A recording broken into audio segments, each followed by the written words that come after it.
So, Flood came about when John and Nathan approached me with the idea of setting up a theatre company and what they wanted their theatre to be about.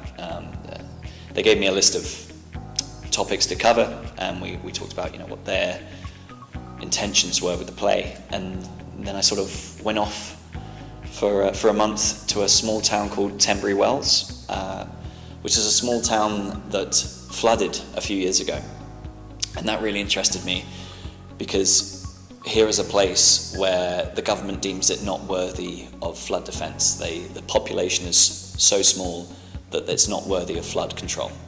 So what does that mean for young people growing up there, or young homeowners, wanting to start a life there? And people who know my work or have seen my plays before will expect a certain amount of humour. That is definitely still there, but the benefit of working with this group of people is they've brought in their heart and their experience and their reality, and in the R&D work we've done and sort of the feedback they've given me. On first read, it challenged a lot of what I was going through at the moment as a young person living in London, and it also presented a massive challenge design-wise. It's set in a flood, so that's obviously quite a big challenge there, and I think that excited me, and it's one of those kind of hot pressure situations, and I think that was what made me want to direct it. Adam is a really interesting character. He's a homeboy, essentially. He's lived in his hometown all of his life, and he's never actually escaped that. And at the beginning of the play, we see him at quite a dark moment. It's the day of his mother's funeral.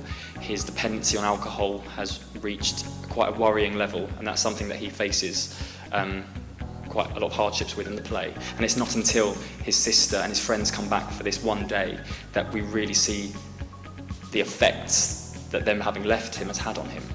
Michael is a bit of an adorable goofball. He's a bit nerdy, he loves collecting facts, and he's very much a helper.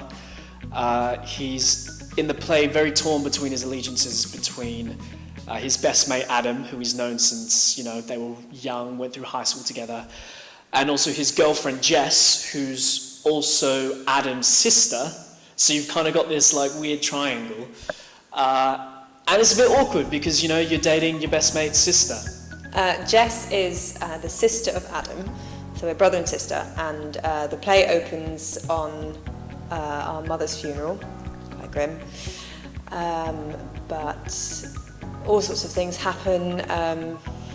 Disaster happens, the town is flooded on the day of the funeral, and you discover things, sort of skeletons hidden away in the family throughout the course of the day.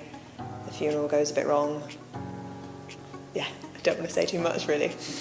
Yeah. Laura is the youngest member of the group. She's always sort of been in the wider circle, but she sort of becomes closer with everybody when she starts going out with Adam. They've been going out for a couple of years, but we meet her at the start of the play when she's just moved away to London from the hometown, and she's come back for Adam's mum's funeral. So I'm playing Ben, who is someone who grew up in the town where everyone's from, and he has moved to London in search of a better life because he believes that's what you're supposed to do. And he has gone there in pursuit of someone who is close to him but also close to Adam, without giving too much away.